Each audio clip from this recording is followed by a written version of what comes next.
મંત્રો છે કોઈ સામાન્ય મંત્રો નથી ને એ આપણને બધાને એટલા માટે અનુભૂતિ છે આપણે લોકોને કે મંત્રો સાંભળો સમજાય ભલે કાંઈ નહીં પણ સાંભળીએ ને તો મજા આવે. બરાબર, તો આ એ મંત્રની તાકાત છે.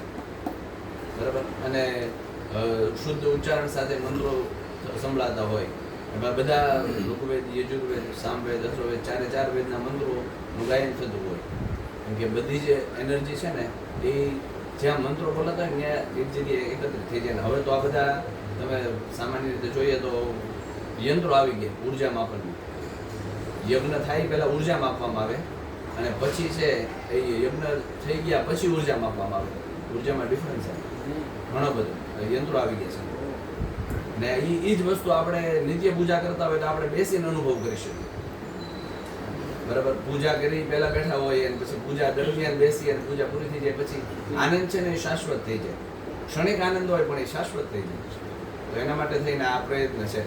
અને આંતરિક ઉર્જાઓ છે ક્રિએટ થાય એટલે શરીરની અંદર રહેલી આદિ વ્યાધિ ઉપાધિઓ છે ને બધી દૂર થઈ જાય. શારીરિક પીડાઓ દૂર થાય. શરીરની અંદર જે રહેલી ઉણપો હોય એ ઉણપો મંત્રોથી દૂર થાય. ગાયની સેવા કરવાથી દૂર થાય. બરાબર, ગૌશાળાની અંદર જે ખાલી એ ગાયો ગૌશાળાના વાતાવરણમાં રહીએ ને તો શરીરની અંદર રહેલી ખામીઓ છે ને દૂર થવા લાગે એની સુગંધ માત્રથી. કારણ કે એ વસ્તુ સુગંધથી તો અંદર જવાની છે. તો આ એટલા માટે આ રાજા દિલીપે તે ગૌ સેવા કરેલી ત્યારે એમને ત્યાં સંતાન પ્રાપ્તિ થઈ. આ કેટલી બધી આમ જો તો એટલી સાયન્ટિફિકલી બાબત છે ને એના માટે થઈને આપણે આ બધી પ્રક્રિયાઓમાં જોડાઈએ છીએ.